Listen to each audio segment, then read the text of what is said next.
If you've been trying to learn how to fry scream and you keep hitting a wall, this video is for you. You see, I spent years wanting to fry scream. I hired coaches, watched every tutorial, practiced every day, and for a long time, nothing worked. Not because I lacked talent, not because my voice was wrong or I was genetically incapable, but because nobody taught me the beliefs that actually make fry screaming possible. So in this video, I'm gonna walk you through my entire fry scream journey, every unlock, every setback, every moment I almost quit, and more importantly, the mental shifts that finally made it all click. Because here's what I've learned coaching over 2,000 vocalists. It isn't usually just the technique that's stopping people, it's actually the mental barriers, the fear, the doubt. So if you're ready to stop guessing and actually understand what's happening in your voice, stick around. So first, I remember watching many tutorials on fry screaming, and everyone told me to use vocal fry, but things never really took off for me doing that. And it seemed like all these tutorials made it seem easy. They would say vocal fry plus stomach push equals fry scream. And I'd try that a bunch, but whenever I tried to push it out, it got really scratchy and I'd cough immediately. I'd sound like, and I'd feel terrified and back off because it would trigger my fear of damage. And it didn't help that my screaming inspiration was Matt Heafy from Trivium, and I'd heard stories that he got vocal damage. So I didn't want that. And every tutorial told me to stop if I felt discomfort, so I would back off from that feeling. And I felt pretty discouraged because every tutorial made it seem easy, and it didn't help that a lot of comments on these tutorials were from people who instantly unlocked it. They would say, "Oh, this tutorial finally worked for me. This is so easy." And at the time, it just kind of felt like a bunch of people who were flexing that they could do it. And then I was like, man, I really wish that I could do it. So that all made me question whether or not I had the genetics for it. So I decided to go a step further, and I hired several different vocal coaches who told me to keep practicing and gave me exercises to try to bring it out. And eventually, after really trying for 3 months and 17 days, I was able to find my first fry scream. Oh! So to unlock this first fry scream, I experimented with doing a Nickelback impression. Look at this photograph. And I realized I was able to kind of get it from there. Look at this photograph. And I realized I didn't need vocal fry at all to get that sound. And once I got this, I felt that, hey, this is it. This is my fry scream. And I felt really accomplished. But I didn't realize that there were actually many more years of this journey ahead. But with that being said, I would say that in some ways, the first scream was the hardest, not because it was the most technically difficult, but because it was the most emotionally difficult. Because up until this point, it wasn't just the 3.5 months of daily practice and coaches without giving up. It was the 10 plus years of wanting to scream, but never being able to figure it out or even get a glimpse of progress. So the narrative of me not being able to do it was really strong in my mind. After I got my first scream, I was able to cover songs. And this first scream started to really rewrite that narrative that, hey, I actually maybe can scream. So after I got this first fry scream, I was able to start to cover songs, but I realized that it was tricky for me to go high. And I thought my voice at first was just too low. In particular, I wanted to get a sound similar to the vocalist of the band Spite. He had this very maniacal sounding scream. And at this point, I didn't even know that there was possibly more types of fry screams. So I didn't realize that there was more to this game. And that was the biggest barrier at this level. But one day, about a year later, I had this idea to spontaneously act like a crying baby. And I jumped into a crazy new sound.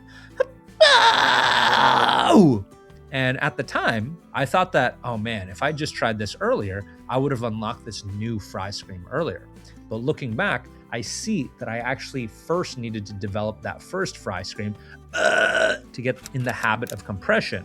So my advice to you is that to focus on learning whichever fry scream comes naturally first, and it will help make the other fry screams easier later on. And yes, there are multiple types of fry screams. Okay, so at this point, I thought I was able to do my full range of fry screaming. I was able to get pretty high and get really low. But I did find another fry scream that probably was the easiest one out of all of these that came to me. While experimenting with the second fry scream, let's call that a head voice fry scream, wow! It took me about 6 months to realize that I could take that same distortion from my head voice, hold on to it, and bring it down to the top of my speaking voice. Like right here. And it was different from the first scream that I learned. So let me kind of illustrate. So the first scream that I learned was, this is the first fry. And then, this is the second fry. And then I was able to kind of bring it down to the top part of what's called my chest voice. Oh. And this type of fry scream is pretty good for a mid-range fry scream. And once again, I thought, okay, I think I understand my full fry screaming range. I think I know everything there is about my fry screams. But I had always known that there were a few vocalists that were able to do very screechy tea kettle sort of screams. And I researched what those were, and I found out about a register of the voice known as the whistle register. And I started to suspect that, hey, if maybe I could access that cleanly using my clean singing voice, I would be able to unlock this scream. But I tried for a while, and it was really difficult to find it sustainably. Every time I tried, then it would sound kind of whispery, and only sometimes I was able to get it out.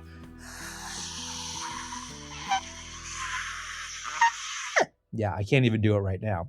So along the way, I watched a video about the vocalist of this band called The Browning, who says he does all inhale screams. And at this point, I knew some vocalists did inhale screams, but I never gave it serious thought because one of my old vocal coaches said it would put me at risk of collapsing a lung. And I'm not gonna lie, a small part of me was scared to be judged because I'd also heard that many people considered inhales to be cheating. But something about seeing that video that the guy from The Browning put out gave me a little bit of confidence to try. And in doing so, I was able to not figure out just how to do those whistle register fries, but I also learned how to do some really brutal slam vocals using inhales. So the whistle register fries sounded more like this.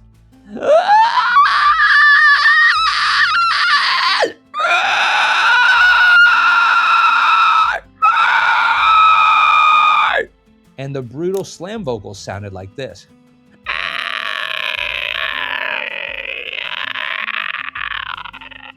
And from the time that I learned my third fry scream, it took me about 2 years to get inspired enough to try this inhale method. So I think I was something like, maybe 3-ish or 4-ish years into my fry screaming journey at this point. So at this point, I thought, okay, well, surely I've discovered my full screaming range, right? I mean, after all, I can go as high as that and as low as, and I could also do, and I felt pretty good, but there was only one thing left that kind of bugged me. I could do gritty singing with the earlier fry screams, and I could gritty sing low, hey, hey, hey, and I could gritty sing high, but because these two types of gritty singing felt so different, I couldn't fluently blend between them. And I couldn't add grit across my entire singing range, just parts of it.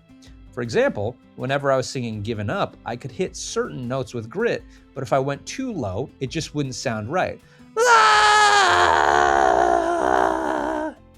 So many years ago, I heard about this concept called mixed voice, which is a combination of head voice and chest voice. And through experimenting with singing, I was able to find it. And by the way, that's a whole other journey that would take another video to explain. But as I was trying to figure out the missing piece of my gritty singing, I started to suspect that adding fry distortion to mixed voice would be the key. The problem was that whenever I tried to add grit to mixed voice singing, my voice would crack.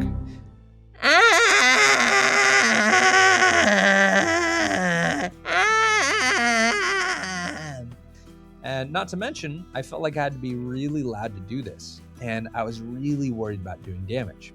I even remember one day while experimenting with this, I felt like I had hurt my voice, and I was so scared that I stopped practicing vocals for 2 months. And this is perhaps the scariest moment of my entire journey. And I was thinking, man, had I flown too close to the sun? On top of that, I had just started living with my girlfriend, and whenever I tried to experiment, it was not only disruptive to her, it was triggering my fear of vocal damage, and it felt pretty embarrassing given how much my voice was cracking. Whenever I got close, I'd either lose distortion, my voice would crack, I'd get fatigued, or I'd feel super scratchy. But I discovered that there was a certain part of my mixed voice that was much easier to get distortion in than others, the upper part. And so I was able to get one note in, and I realized through experimenting that one thing that helped me be louder without being disruptive to my girlfriend was to literally cover my mouth. And in doing so, I would start to get little glimpses of the right sound. Not all the time, but sometimes. And eventually I expanded my range outwards. One day I finally tried the chorus of Given Up, and I was able to do it.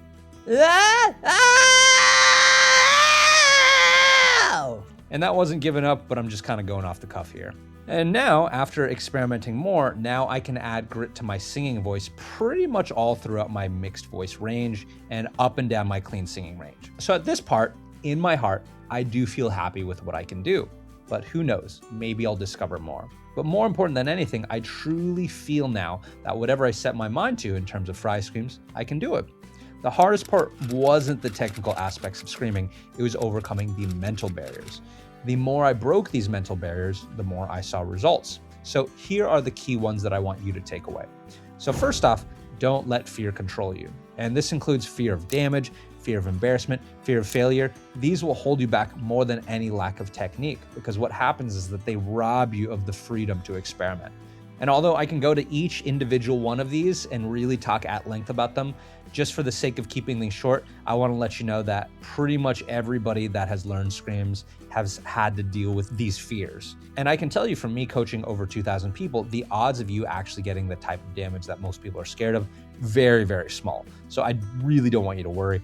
And fear of embarrassment, fear of failure. Yeah, if you have a car, then just go practice there or go on a walk. I'm sure there's many different ways that you can get around this. Heck, you can even just cover your hand like I did. So don't let that fear of whatever it is control you. Next, focus on progress, not perfection. So I still struggle with this, but I see a lot of people refuse to acknowledge the progress they make while they're trying to learn screams. And even if a student starts to make a new distortion that they haven't made before, they're very quick to discount it or say, oh, it's not good enough unless I do XYZ with it. But learning to scream oftentimes isn't a one-step transformation. It often takes multiple steps. So if you take one step forward, even if you can't do it consistently, that's progress. Being too quick to discount it or cut yourself down for it can rob you of the willpower to continue. Third, consistency is key. I want you to practice every day. This is how progress compounds and builds upon itself. If you improved just 1% every day, do you have any guesses how much you'd improve by the end of the year? The answer is 37 times. The power of consistency is real. But often people practice, then give up, then practice, then give up. And this robs them of the ability to really see that compounding effect where all the practice starts to build on top of each other. So practice screaming every day. Number 4, be resourceful. It took me many years, even with multiple coaches and programs. Without them, it would have taken me even longer. I never would have found out about mixed voice gritty singing unless I first learned what mixed voice was. I would not have had the courage to push through discomfort had I learned that pain isn't the same thing as damage. Knowledge is power. Seek it out. It can be the difference between you finally unlocking the screams and expressing yourself the way you want, or it continuing to just be a dream and for you to think, maybe in some other lifetime or many years down the road, I'll get it. And as a side note, if you want to go deeper and learn more technical aspects of how to learn fry screams and false chord screams, then I've left a free training that you can get by clicking the link in the description. And it will also show you how to get in contact with me if you're interested in talking about lessons and private coaching. So check that out by clicking the link in the description. And once again, that's all free. All right, enjoy yourself. Okay, so now you know more about fry screaming. What if you want to learn more about false chord screaming and how to do that? If you're interested in that, then click this video right here.